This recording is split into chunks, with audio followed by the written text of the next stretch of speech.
Now, HSBC Bank has told us how much money it made last year. Profits more than doubled to around £12 billion. For the first time since 2006, the bank made profit in every customer group, including North America. Customer lending was up 8% to nearly £600 billion, including an increase in new loans to small and medium-sized businesses. HSBC also said that its new boss, Stuart Gulliver, will receive a bonus of £5.2 million, which is less than last year. But the figures were below analysts' expectations, and HSBC's share price fell more than 4% today on the stock market. Well, let's talk now to Chris Roebuck, who is from the Cass Business School and joins us now in the studio. Chris, thanks for joining us. The results are good. It's made a lot of money, but its share price doesn't reflect that. Talk us through what exactly investors are looking at that disappointed them. I think it's probably fair to say that they were expecting a greater level of performance from the investment bank.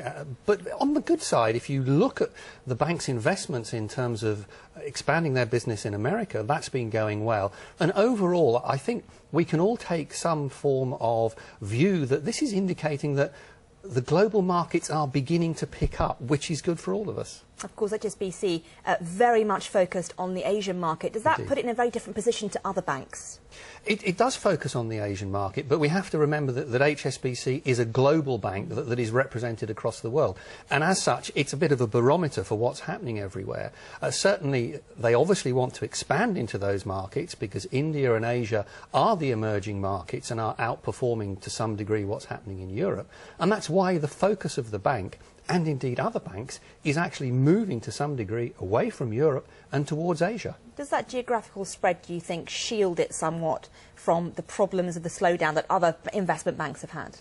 Yes, to a degree, because the broader your portfolio is in terms of either a bank or an individual, then the safer you are from individual movements. But I think it poses interesting questions in terms of where HSBC sees its real growth and sees its real future in terms of senior executives now working out of Hong Kong, comments about the fact that they see that they've paid about £250 million more tax by being in London than they would have done elsewhere.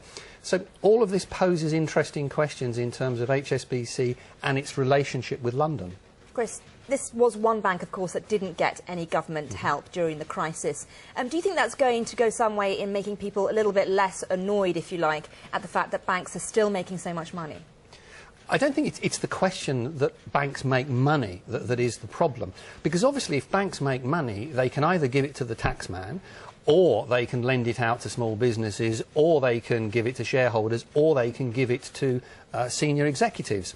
I think what the public is upset about is the proportions that those things are being allocated in. And indeed, some small shareholders are saying that as well, and saying, to be honest, shouldn't we get a little bit more and senior executives get less? But in fairness to HSBC, they are playing in a global market, and if they don't pay the going rate, they won't keep the top people. Global market, global rules. Chris Indeed. Roebuck, thank you you very much indeed. Now, financial